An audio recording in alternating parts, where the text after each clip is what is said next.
The number was 1,200. That's how many objects were cataloged in a single warehouse in Chicago in 1893, then quietly removed from public record within 18 months. Not lost. Removed. I didn't go looking for a conspiracy. I went looking for a catalog entry that didn't match the exhibit it was supposed to describe, and what I found instead was a paper trail that keeps ending in ash. Let me be honest with you. I'm not a historian. I'm not a scientist. I'm someone who reads too many archive files in the middle of the night and notices when the numbers don't add up. And right now, the numbers aren't adding up at all. Because here is what mainstream history asks you to believe. That for most of human civilization, prior to the Industrial Revolution, people were essentially helpless before the natural world. Dying at 40, hauling water by hand, burning tallow candles for light, shivering through winters without insulation, unable to communicate across distances of more than a few miles, incapable of engineering structures that could withstand the centuries. That's the official picture. Medieval darkness. Then suddenly, from approximately 1760 onwards, everything changed. But the objects I'm about to describe don't fit that picture. And what troubles me even more than the objects themselves is the consistent, almost rhythmic way in which they keep disappearing, from collections, from records, from memory. Once you see the pattern, you cannot unsee it. Let me start with the numbers because that's usually where the cracks appear. Between 1870 and 1920, there are approximately 400 documented instances of what archivists call anomalous artifact reclassification across major museums in Europe and North America. Reclassification sounds administrative, bureaucratic. It sounds like objects being sorted into different storage boxes. But when you look at the details, and the details are sitting in secondary collection logs at the Smithsonian's Archive Division, accessible but almost never indexed, what reclassification actually means in the majority of these cases is removal from public-facing inventory entirely. The objects don't move to a different box. They vanish from the record. For 100 times in 50 years. That's not cataloging error. That's a pattern. Speaking of patterns, let's talk about what kind of objects kept getting reclassified. Not pottery, not coins, not the tools and weapons we'd expect from ancient cultures. The objects flagged most consistently across these 400 cases share a set of characteristics. They demonstrate precision machining to tolerances that shouldn't have been achievable with known ancient tools. They contain materials whose refinement requires processes that aren't attested in the historical record until the modern era. Or, and this is the category that interests me most, they appear to generate, store, or transmit energy through mechanisms that have no name in the archaeology. Textbooks. The first device in this record is sometimes called the Baghdad battery, but I want to use the official designation, the Kujut Rabu object, recovered in 1936 by Wilhelm Koenig, at that time director of the Baghdad Antikythera Museum. Dating places the clay jar, copper cylinder, and iron rod ensemble to somewhere between 250 BCE and 640 CE. The mechanism, once assembled with grape juice or vinegar as an electrolyte, produces a measurable electrical current of between 0.8 and 2 volts. The official explanation is that it was used for electroplating, applying a thin layer of gold or silver to base metal jewelry. That's the settled, textbook answer, and I want to be fair to it. There's genuine scholarly support for the electroplating hypothesis, and it doesn't require any extraordinary rewriting of history. But here's what the official account doesn't explain. The Kujut Rabu object was not unique. Koenig documented at least a dozen similar assemblies in the Iraq Museum's pre-war collection.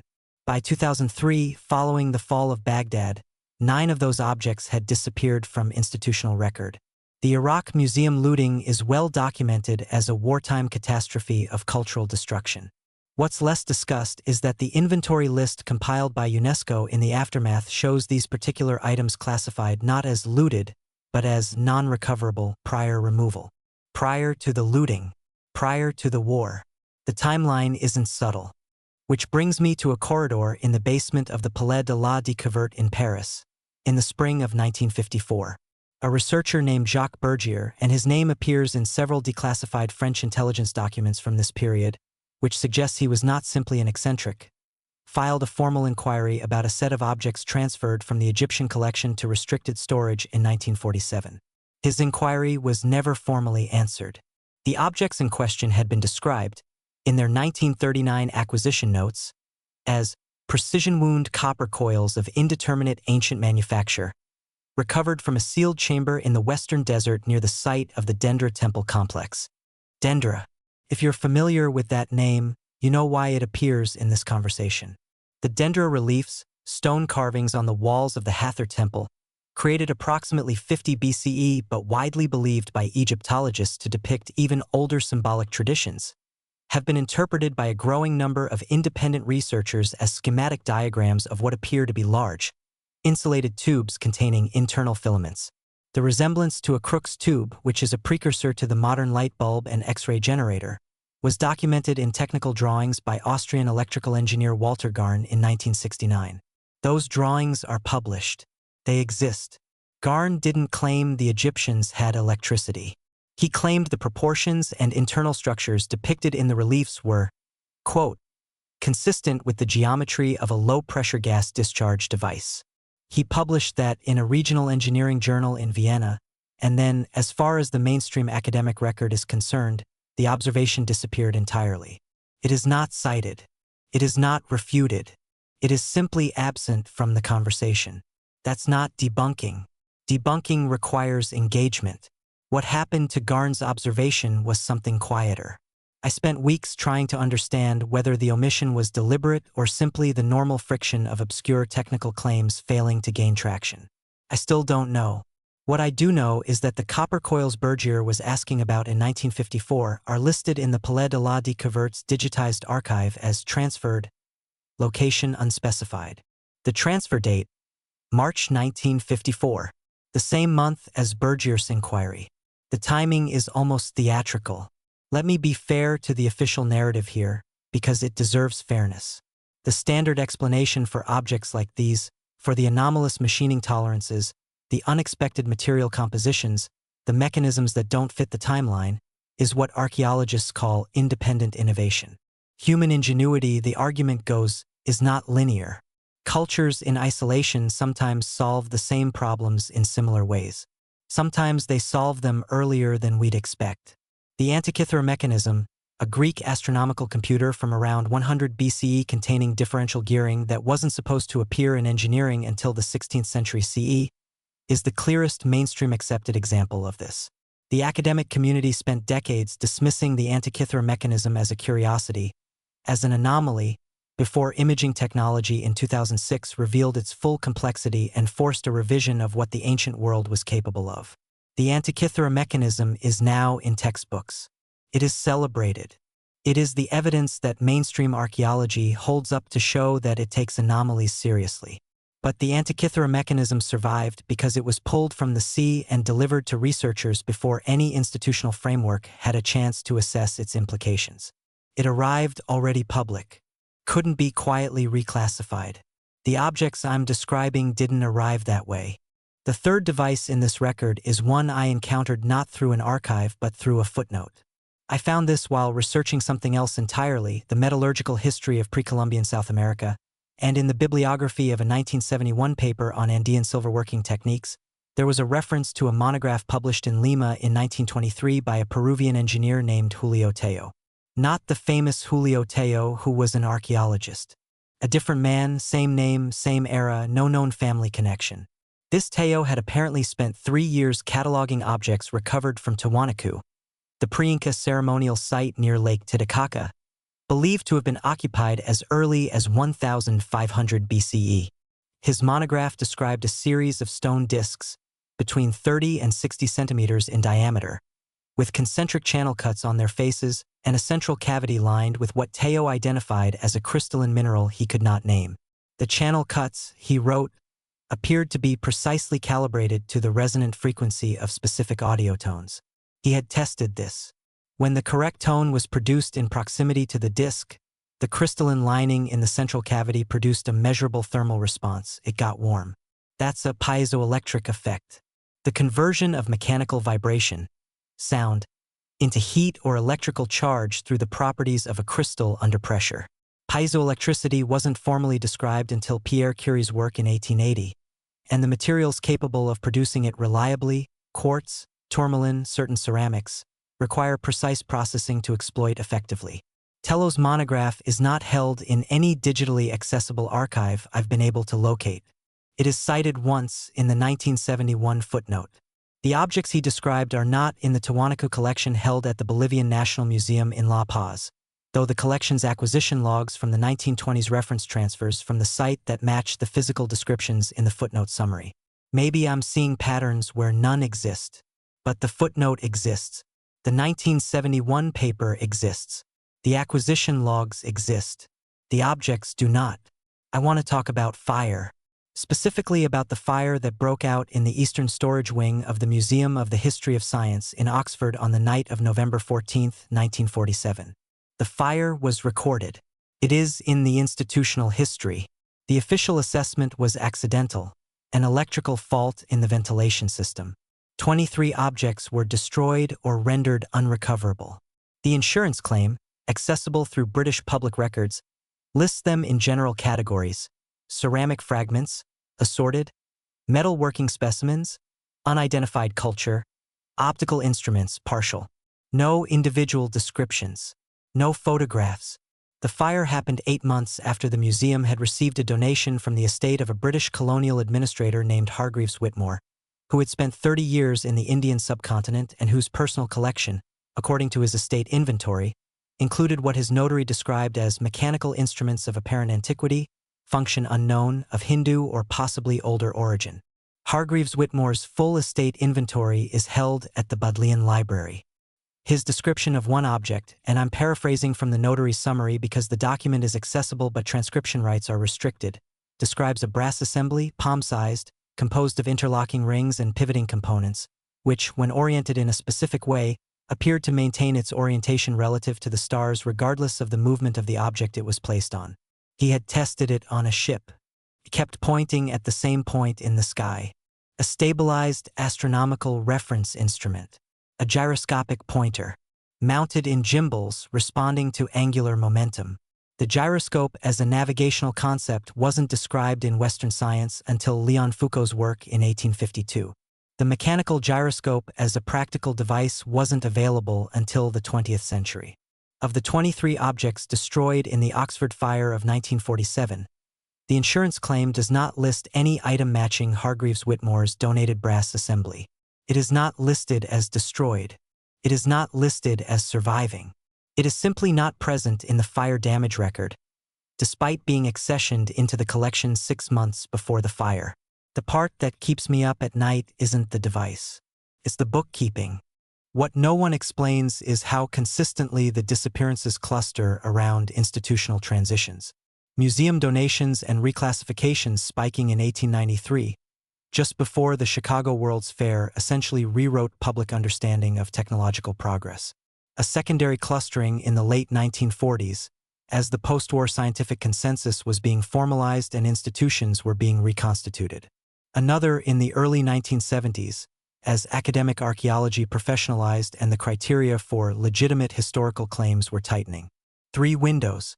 3 intensive periods of removal, reclassification, and archival silence. I don't have answers, only patterns. But the pattern suggests something more coordinated than coincidence and more deliberate than negligence. Speaking of coordination, let's return to the 1893 figure I mentioned at the beginning.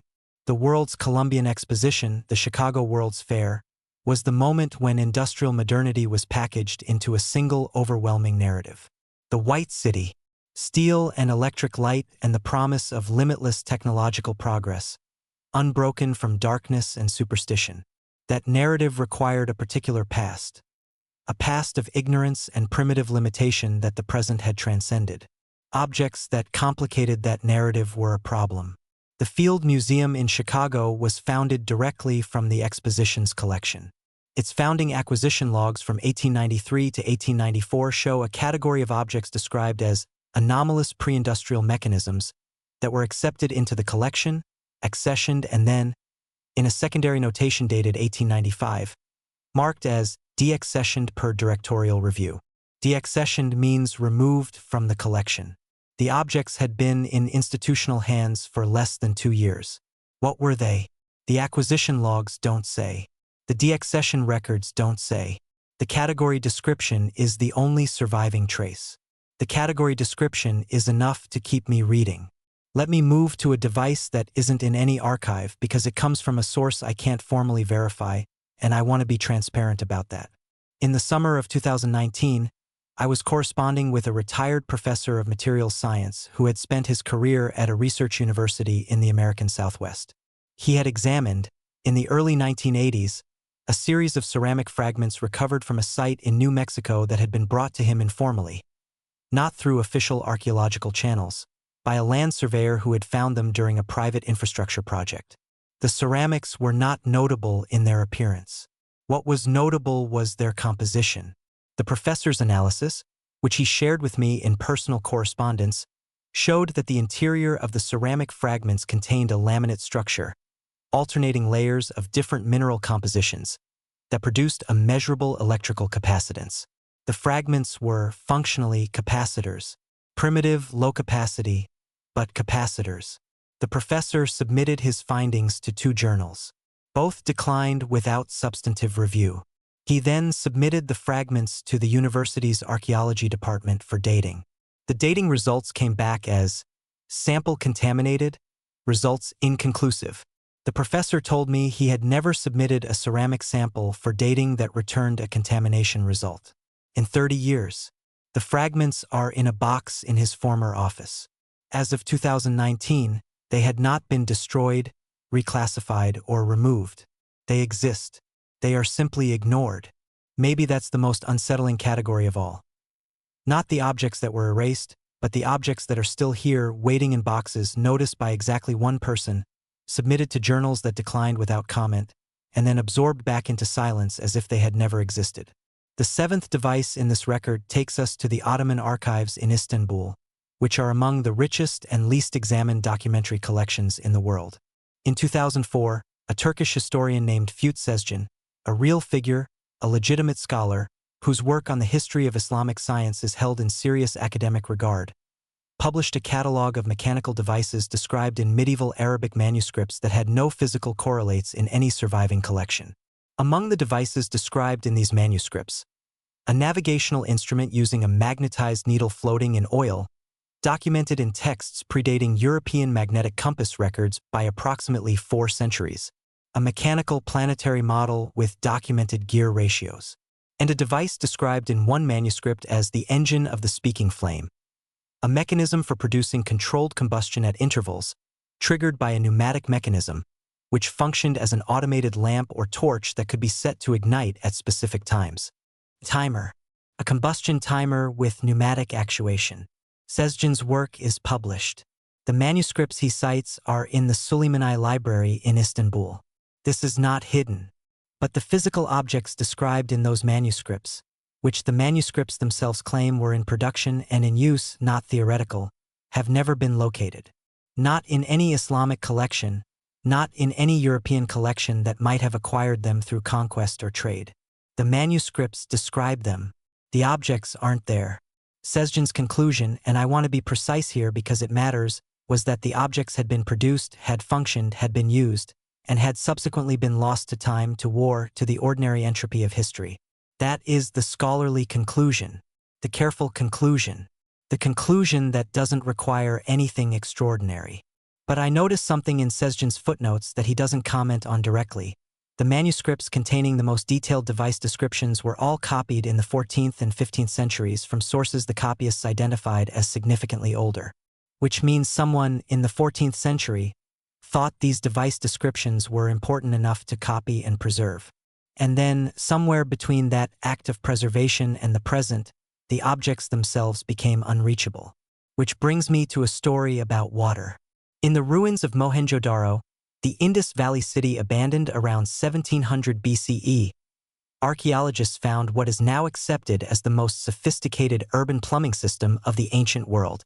Individual household connections to a central water distribution network, covered drainage channels, flush toilets, a level of hydraulic engineering that wouldn't appear in European cities until roughly 3,000 years later. That's in the textbooks. That's accepted. What's less discussed is the infrastructure that would have been required to maintain such a system. Not just the physical pipes, those survive as archaeology, but the administrative, technical, and professional apparatus for managing a citywide hydraulic network. The knowledge of pressure differentials, of flow rates, of leak detection and repair, of seasonal variation in water supply. That knowledge doesn't survive in texts, because whatever written records Mohenjo-daro produced have never been deciphered. The Indus script remains one of the only major undeciphered writing systems in the world. We have the physical evidence of what their engineers could do. We have sealed in an unread script whatever those engineers wrote down about how they did it. And we have had that unread script for over a century, since excavations began in the 1920s, and we have not broken it. I am not suggesting the script is being deliberately kept unread. That would be an extraordinary claim.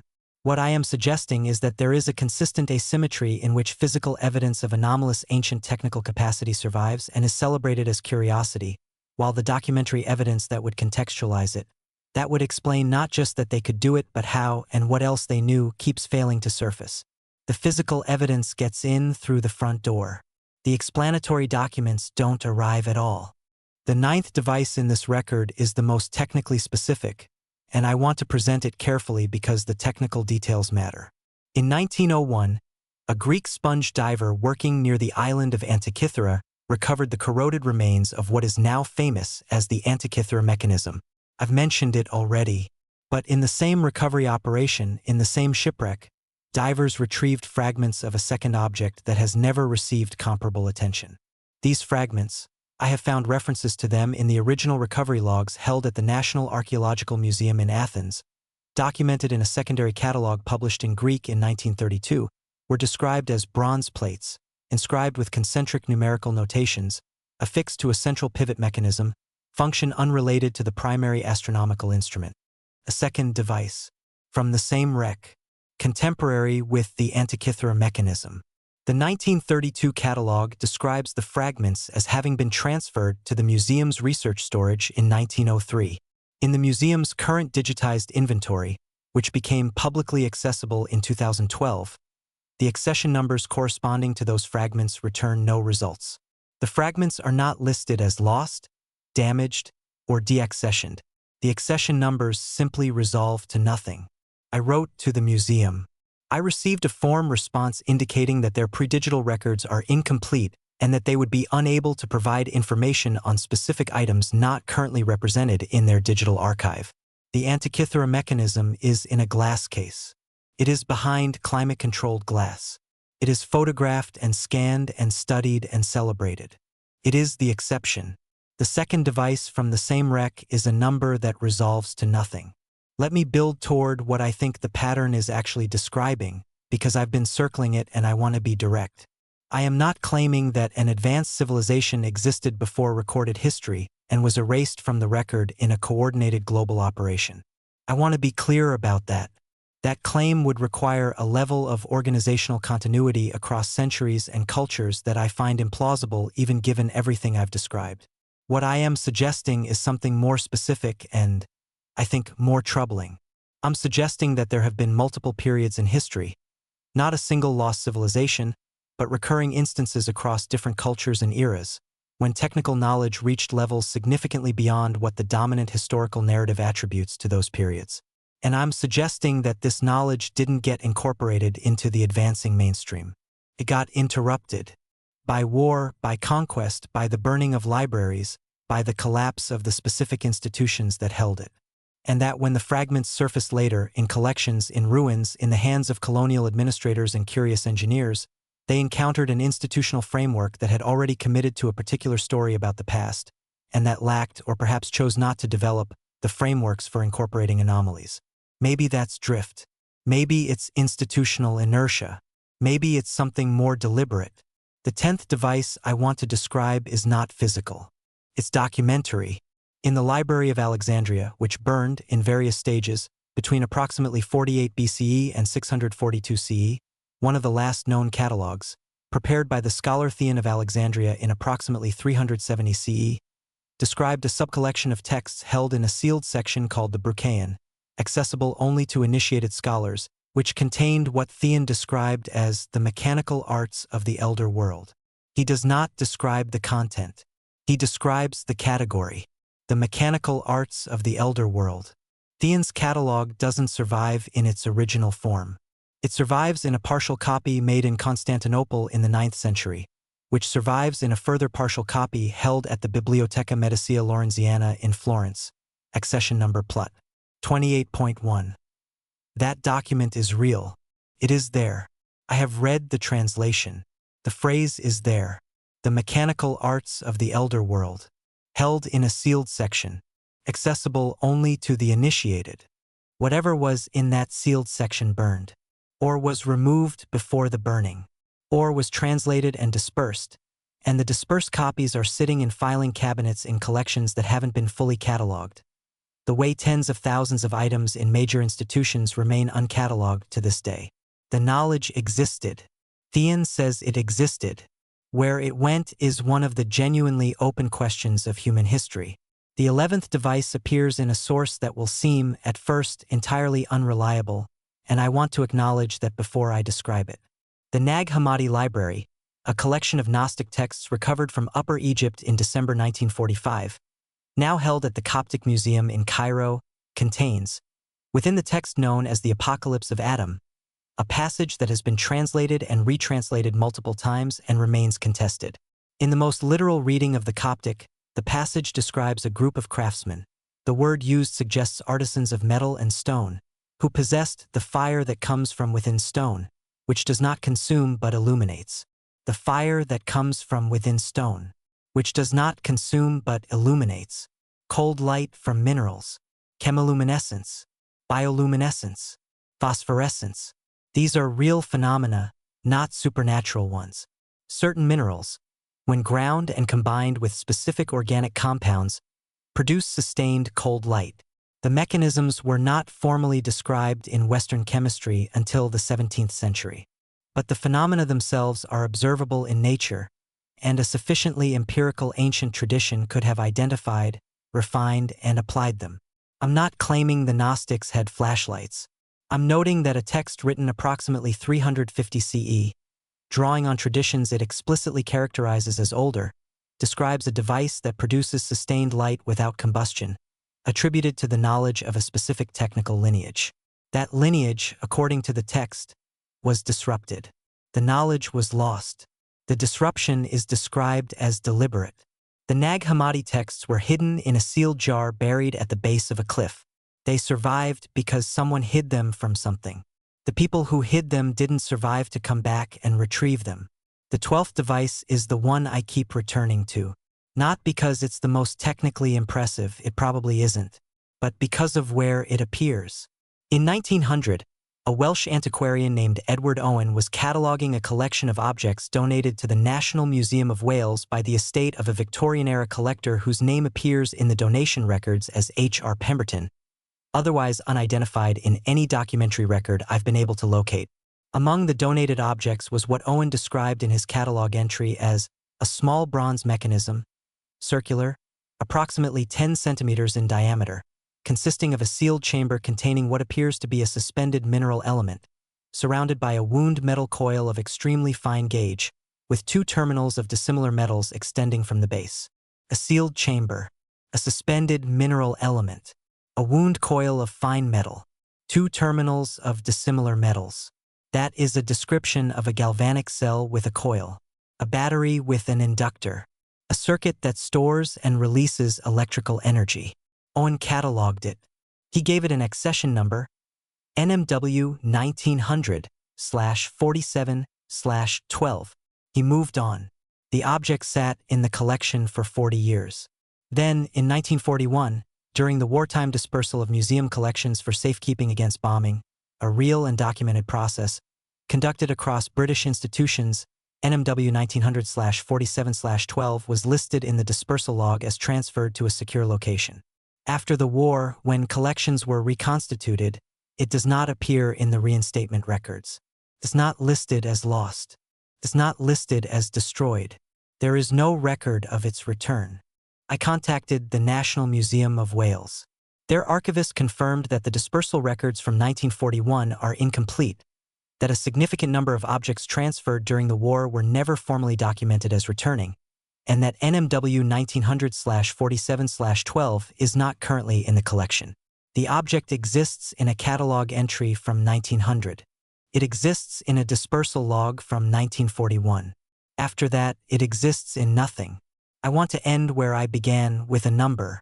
Not 1,200 this time. 12. 12 devices, across 12 different contexts, separated by geography and century and culture.